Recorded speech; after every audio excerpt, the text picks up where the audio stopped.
that it is airborne, that it will affect young people, and that it would be contracted because it is airborne.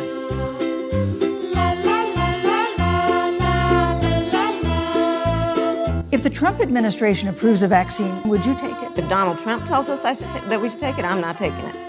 Oh, you did not say that last night when we was in bed together, girl.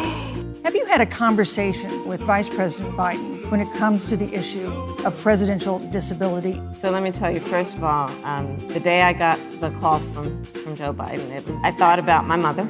I've traveled the world. I've met with our women of color and black women, which is about lifting up the American people. Don't change the subject, just answer the question. When I look at their plan that talks about advancing testing, creating new PPE, developing a vaccine, it looks a little bit like plagiarism, which is something Joe Biden knows a little bit about. You have Donald Trump. He passed a tax bill. On day one, Joe Biden will repeal that tax bill. America, you just heard Senator Harris tell you, on day one, Joe Biden's going to raise your taxes. Damn! If you have a pre-existing condition, they're coming for you. Thank you, Senator Harris. They're coming for you. They're coming for you. The president's trade war with China. You lost that trade war. You lost it. Lost the trade war with China. Joe Biden never fought it. Senator Harris, you're entitled to your opinion. You're not entitled to your own facts. Now, you've refused to answer the question. Joe Biden has refused to answer the question.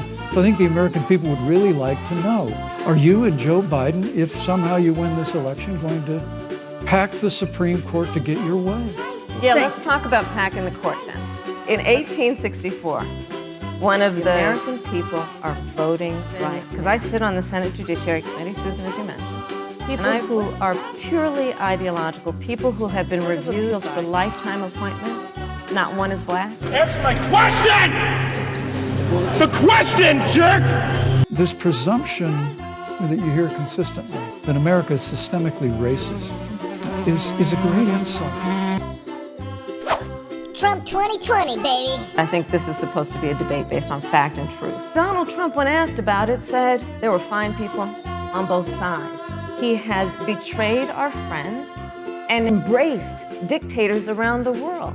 He called Mexicans rapists and criminals. Donald Trump prefers to take the word of Vladimir Putin over the word of the American intelligence community, where he has referred to our men who are serving in our military as suckers and losers, and said, what's in it for them?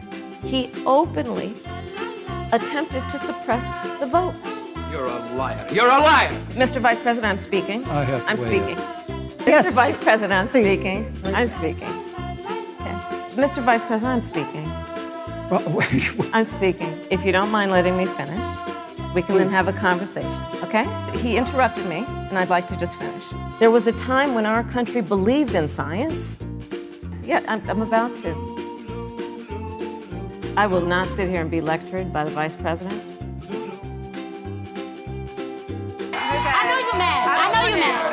And Senator the Harris. People, Susan, are voting right now. They'd like to know if you and Joe Biden are going to pack the Supreme Court if you don't get your way in this nomination. Let's talk about packing. You once Come again on. gave a non-answer. Joe Biden gave a non-answer. Trying to answer you the now. American people deserve a straight answer. And if you haven't figured it out yet, the straight answer is they are going to pack the Supreme Court if they somehow win this election.